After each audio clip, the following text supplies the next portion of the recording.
जय हिंद दोस्तों। मैं दीपक कुमार बिहार की दशा न्यूज चैनल में आप लोग का एक बार फिर से स्वागत करता हूं। हमारे बिहार का महान महापर्व छठ पर्व का तीसरा दिन है और संध्या अर्घ के साथ कल सुबह सुबह के अर्घ के साथ छठ समाप्त हो जाएगा और हमारे बिहारवासी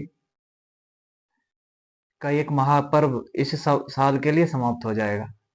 लेकिन होगा क्या दोस्तों, होगा क्या हमारे बिहार वासियों के साथ कि जो जो अभी अपने घर गए हैं, अपने दूसरे राज्यों से जहाँ काम करते थे वहां से वापस अपने घर की तरफ गए हैं और वो किसी न किसी तरह से कुछ तो लोग कल ही आना शुरू कर देंगे, कुछ कल के बाद आएंगे। उसी तरह से जिस तरह जाने के में लड़ाई इधर से ट्रेन में किसी तरह गए घसीट के, उसी तरह इधर से जाते हुए फिर घसीट के वापस आएंगे और अपने कामों में लग जाएंगे। क्योंकि पैसे तो समाप्त हो गए होंगे।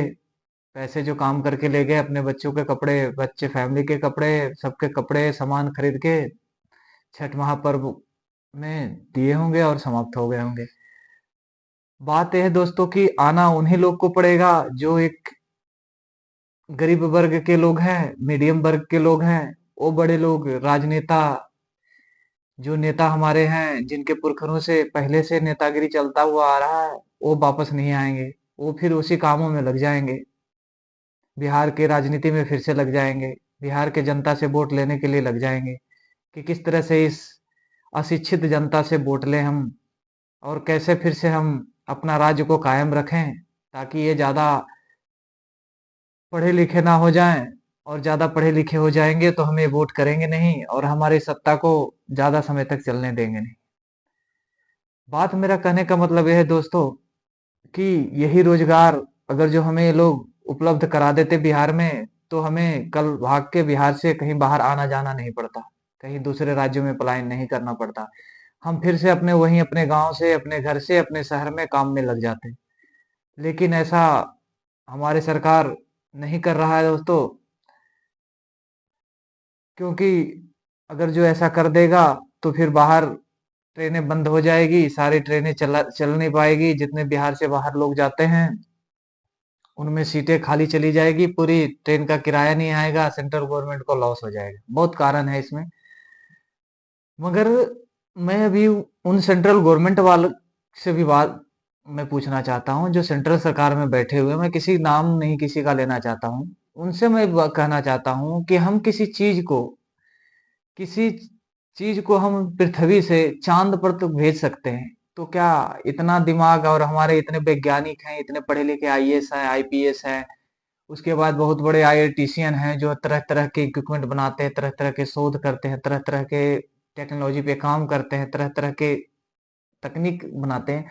उनके पास कुछ ऐसा कोई तकनीक नहीं है जो बिहार के शिक्षा व्यवस्था को आगे बढ़ाए, बिहार में रोजगार बिहार में ही मिले। इस प्रकार की कोई व्यवस्था नहीं है। क्या ये कोई बहुत बड़ी समस्या है जब हम किसी चीज को पृथ्वी से लाखों किलोमीटर दूर, चांद हो गया और भी अलग अलग ग्रह ब्रह्मांड के बारे में जानकारी करना, दूसरे ग्रहों के बारे में जानकारी हम कर लेते हैं, तो क्या हम बिहार वालों को, बिहार की दशा, बिहार की स्थिति कैसे सुधारा जा सकता है, इस पे हम नहीं बात कर सकते? इतनी बड़ी तो कोई बड़ी समस्या है नहीं दोस्तों। अगर जो इस प्रकार से बिहार को अगर जो ये लोग सुधार लेते तो इनमें इनका भी कोई गलती नहीं है। इनमें बिहार को सुधार देंगे तो इनको वोट कौन देगा? अनपढ़, जो अशिक्षित बिहारी हैं, जो इनको अशिक्षित और ये अपना शिक्षा के अभाव में नहीं रखेंगे तो इनको वोट कौन देगा? शिक्षित हो जाएंगे हर एक, जैसे 99% केरला है, मणिपुर हो गया, नागालैंड, ये सब स्टेट है जो पढ़े लिखे हैं, ये अपने समझदारी से काम लेते हैं, इनको गुमराह नहीं कर पाते। गुमराह किनको कर लेते हैं? हमारे बिहार है, उत्तर प्रदेश है, मध्य प्रदेश है, जितने भी हिंदी राज्य है, सारे तो गुमराह नहीं होते हिंदी राज्यों में, मगर जो पढ़े लिखे राज्य है वो गुमराह नहीं हो पाते। वो अपना सही सरकार का चुनाव करते हैं, सही समय से सही अपना फायदा लेते हैं। तो मेरा कहने का मतलब यह है कि अभी तो हमारे बिहार की सरकार एनडीए के साथ गठबंधन करके भी चल रही है, सेंट्रल गवर्नमेंट, सेंट्रल में उनकी सरकार है। तो अभी तो हमारे बिहार के ऊपर एक बढ़िया व्यवस्था किया जाता है, शिक्षा व्यवस्था किया जाता है, रोजगार दिया जाता है बढ़िया। तो इस पे क्या सोचने के लिए उनके पास इतने पढ़े लिखे लोग कोई नहीं है?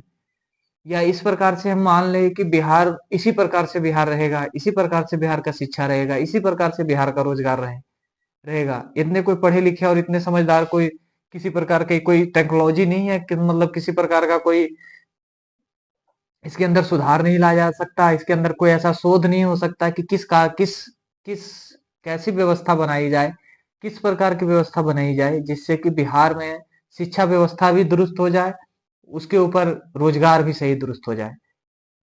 तो इस पे लगातार मैं अपनी बिहार के लिए लड़ाई जारी रखूंगा दोस्तों। मैं पीछे हटने वाला नहीं हूँ और मैं इसी प्रकार का चर्चा और इसी प्रकार का सवाल जवाब मैं सरकार से करता रहूंगा, सरकार में कोई भी हो।